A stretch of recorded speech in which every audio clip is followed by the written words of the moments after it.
All right, now we're going to go into the Nasdaq composite.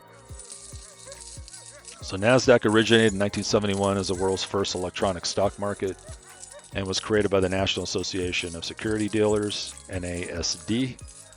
And then you can maybe see where this is going. All we need to do is add the AQ to get Nasdaq to the NASD.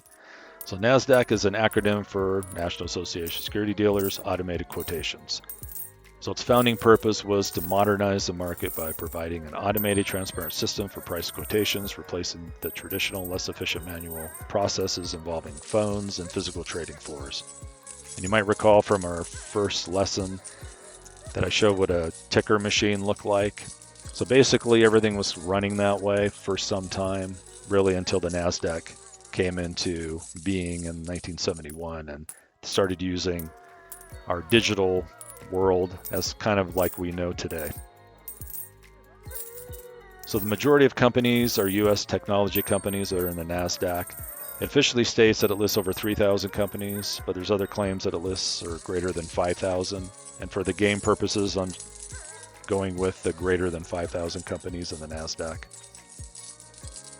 So here are some rules to get in and stay in the Nasdaq.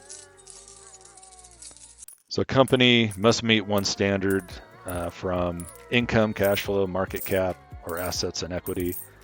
So meaning it needs to show positive income and cash flow. Also market cap, kind of like the S&P 500 at that 20.5 billion. They have a requirement that'll be somewhat similar. It also must have a minimum number of publicly held shares and shareholders, and a minimum bid price of at least $4 per share for most new listings. And it's something I'll probably dive in a little later in other lessons when we discuss share price. You want to be careful that share prices are not low, like below the $4, for example, because they tend to be not reputable companies sometimes, or they might have taken a hit.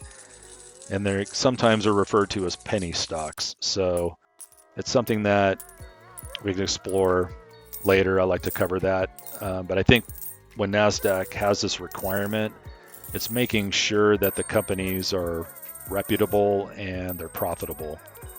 And usually the share price, you should reflect that. They shouldn't be less than really $5 a share. But they have a requirement of at least having 4 per share. And it must also have a majority independent board of directors, audit committee, compensation committee, and a code of conduct. Essentially, it needs to be a corporation. And here's a list of NASDAQ companies, a partial list, especially if there's thousands of these. But you'll notice here that they're very similar to the S&P 500. You have NVIDIA, Apple, Microsoft, and Amazon. And also we go back to our Google or Alphabet, Class A, Class C shares, and then Broadcom in the middle. And then you have Meta, also known as Facebook, that people might know them. So as you go through the list, you'll see many companies people are familiar with. I'd also point out too, you have things like Costco. Over here you have Pepsi. Those are not technology companies, but for the most part, when you go through the list, you'll see that many are tech companies, as the NASDAQ claims to be mostly made up of, but there are some, just for your information, that are not tech companies.